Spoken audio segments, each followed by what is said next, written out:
Hello everybody, it's Kate here from Fulgarine. Today I've got a pretty simple tutorial to share with you, and that is to make polymer clay macaroni Heishi beads. You've got two options for making your macaroni. The first option I'm going to look at is using an extruder. So an extruder, mine came with lots of different profiles of shapes that you can make. You got the round shape, and I'm going to use this honeycomb shape because the colors I'm going to use is this gradient orange to yellow and a few bits of gold in there. So I think if you're making a round profile like that, you're better off doing it by hand around something like a skewer stick. Because basically the extruder hurts my hands. Now I have seen other people have got setups where they attach it to a drill so that they don't kill their hands. I haven't tried this myself. I will try and find the link to attach below so that you can have a look at that if you're wanting to do a lot of extruding. So I'll talk about doing the handmade bit later. So I'm starting with the extruding bit here. So the other thing you need to get a hollow shape out of your extruder is this attachment, and it's called an extruder adapter.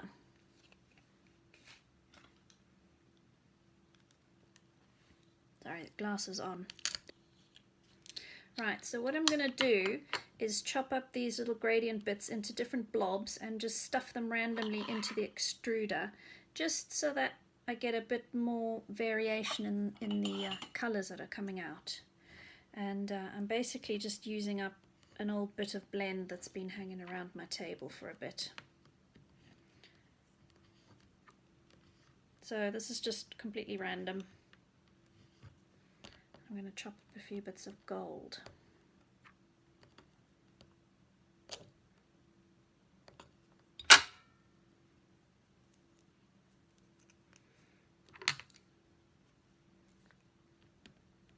So I'm just squidging these.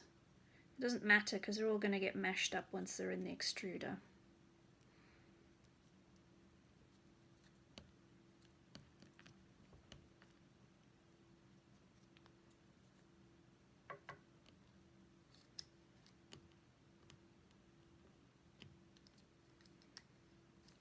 So we need a bit more space inside the barrel there.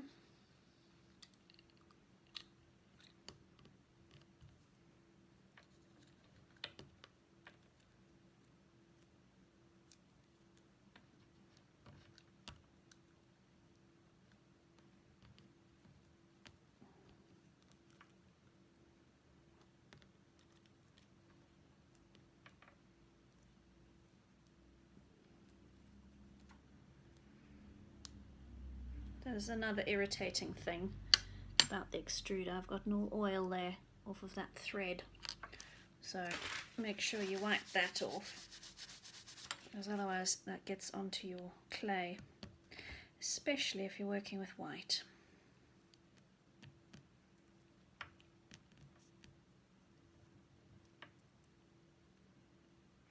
So because I'm using this adapter piece and it's got some thickness on it, I have to make sure that there's space inside the barrel of the extruder to fit that one in. So fit that in, then you put your profile.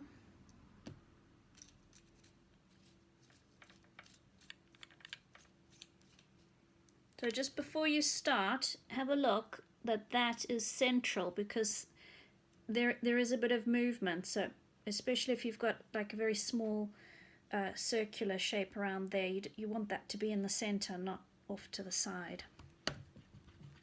I'm just cleaning my board here with a blob of scrap that I keep on my table.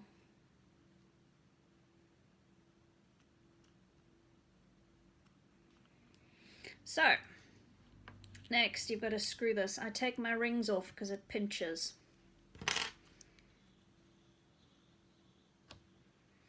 And I find the best way to do this, because it does hurt, is you twist for a bit, get the tension, and then wait and just give it some time so that it can ooze out by itself. If you go too fast, it just hurts more.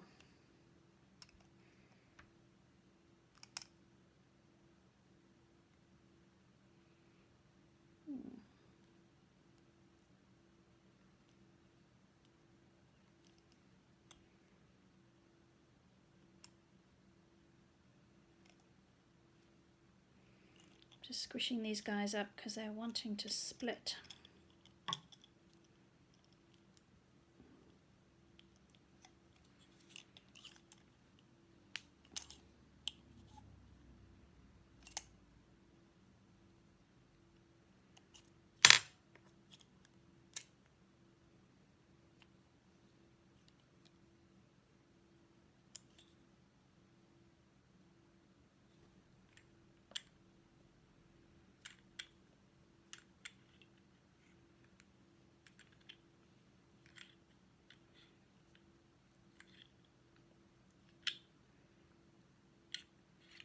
So the other thing you need to remember when you've got the adapter in there to get the hole inside the beads, don't screw it all the way, because you need space at the end of the barrel that the attachment's taken up.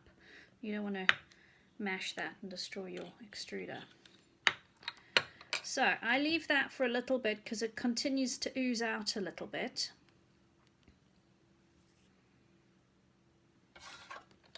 And then just cut it off. Remember, you've got a pin sticking out the center of that.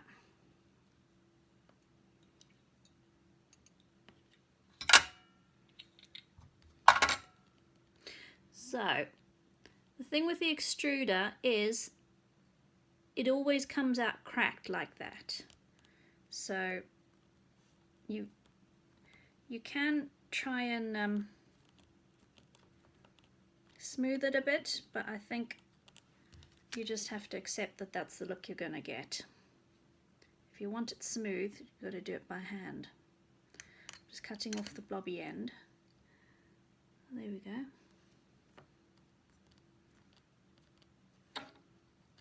Whoop.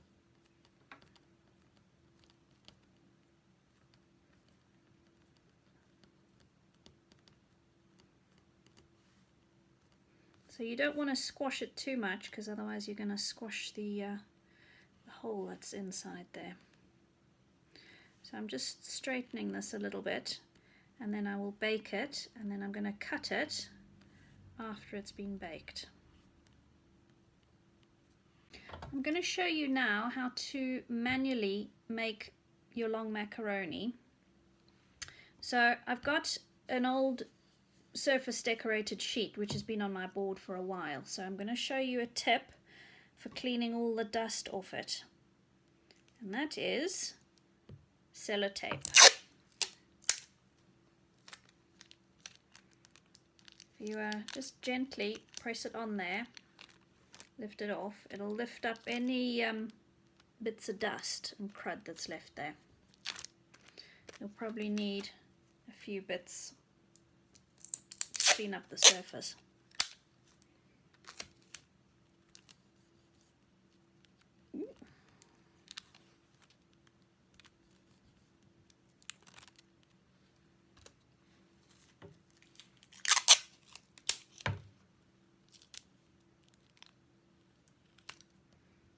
It's also lifting up, there's little bits of metal leaf in there, it's lifting up the loose bits, which is fine because they wouldn't really survive exposed on a bead anyway.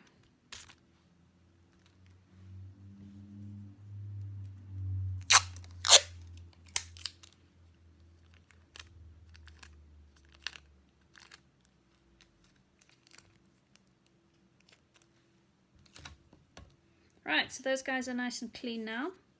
I've got a piece of coordinating clay that's been conditioned. So I'm going to make this a little bit thinner. This is going to be the thickness of the walls of your bead.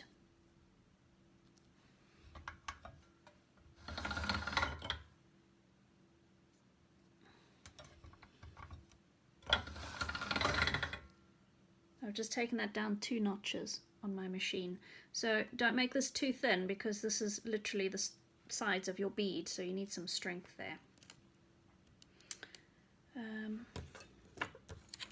Super easy, cut a straight line.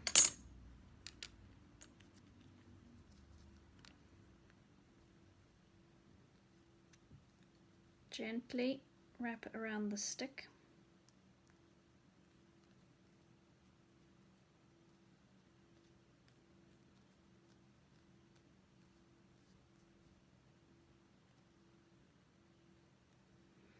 So just let it gently touch on the other end, and then when you unwrap it, it will leave a very faint mark. I don't know if you can see it on here, and then you can use that to cut with your knife.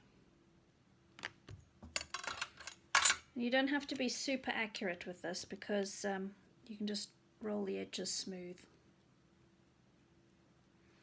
When you are getting the pieces to join up, have a look that the inner bits are touching each other, because you want clay all along the walls of the bead. You don't want the tips to join and leave a hole.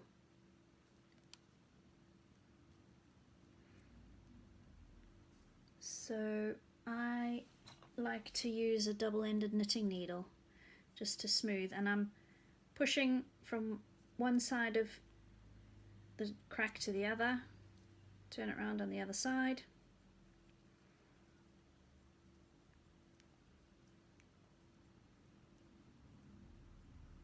Smooth out the seam. You can also use your finger to smooth the seam. You can roll it. Now if you're rolling, make sure that you roll on with your fingers on the clay, not on the stick. If you're pressing on the stick, what you're doing is enlarging the hole inside the bead, which, if your clay gets stuck on the stick, you can do that so that you can get it off. See, that's nice and loose. So if you're making a plain color, that's ready to go in the oven. You can leave it on the stick or take them out, and just when you place it in the oven, make sure it's still nice and straight. Or you can get a different effect.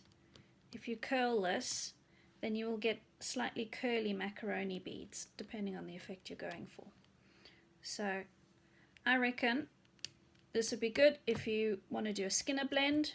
You have a color transition going from that way to that way. I'm going to use this surface decoration sheet to put on here, just to make these beads a bit more interesting, and also to use up the scraps.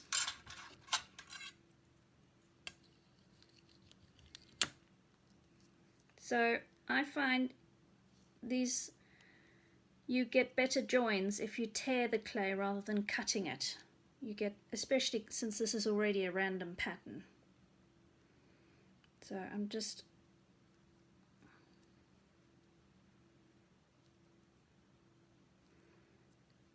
going to put this on in blobs. Might mix in a bit of this for some variety. Again, you don't have to be precious, because we're going to roll this and smooth it.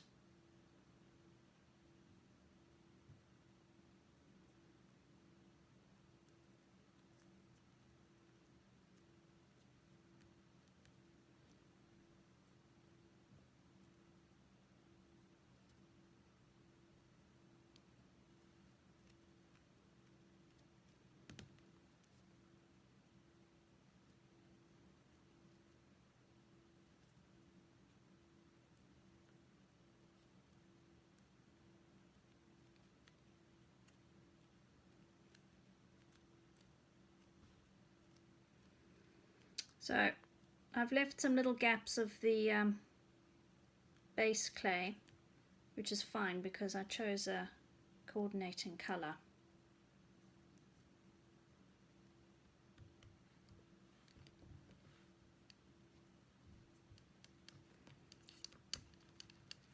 So just rolling, smooth it.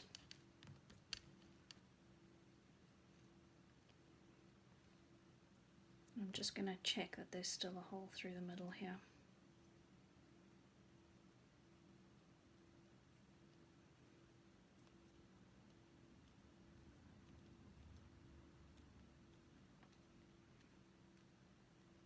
I'm twisting the stick as I push it gently.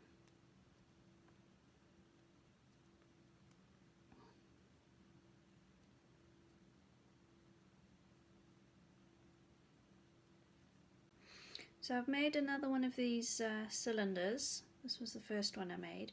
I just want to show you these ends. I'm not going to use those for beads, so before I bake them I'm just going to snip them off. So I found if you just cut it, there's a chance it's going to distort. So what I like to do is roll it a little bit as I cut. Now it's not going to matter because you'll probably, if that cut is not smooth, you'll probably cut that off once they're baked anyway. But if you do it this way, then at least you can keep those little bits of clay to use as core or something else.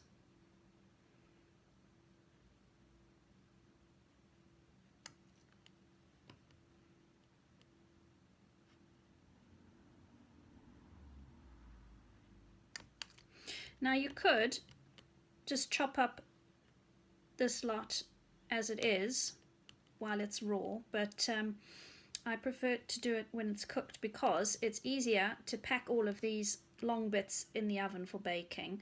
You don't have to try and keep track of hundreds of little tiny beads, and also I get stressed about not crushing this shape, so I prefer to do these when they're cooked.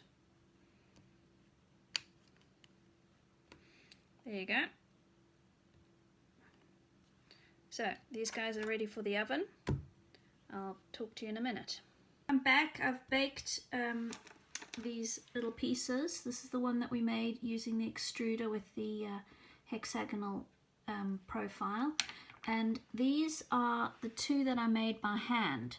Now this one is how it came out of the oven, and because there's a lot of pearl and there's transparent with metal leaf underneath, I thought it could benefit from being sanded and polished a little bit with and I've put some Renaissance wax finish on there, and I think it brings out the sparkle very nicely. So this is, again, it's much easier to do on one big long piece like that and then cut it into little beads rather than trying to sand and polish every tiny little bead. So I'm just going to give you a few tips for when you come to cut these into individual beads. So what I started off doing is using my scalpel and just cutting them.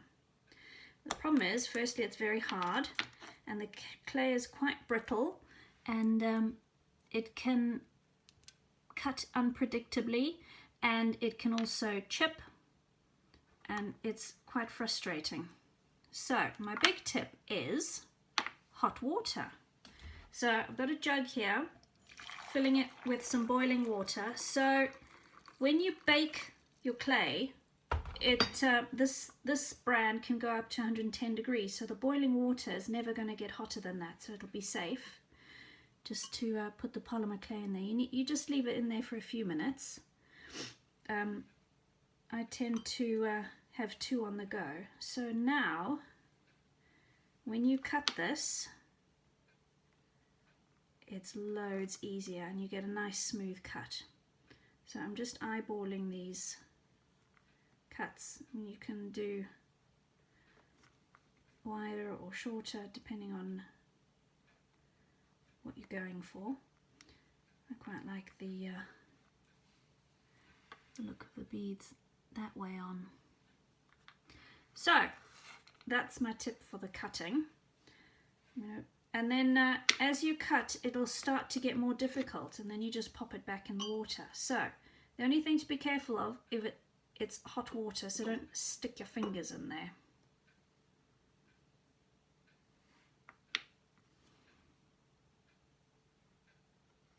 Same again here, really easy to cut.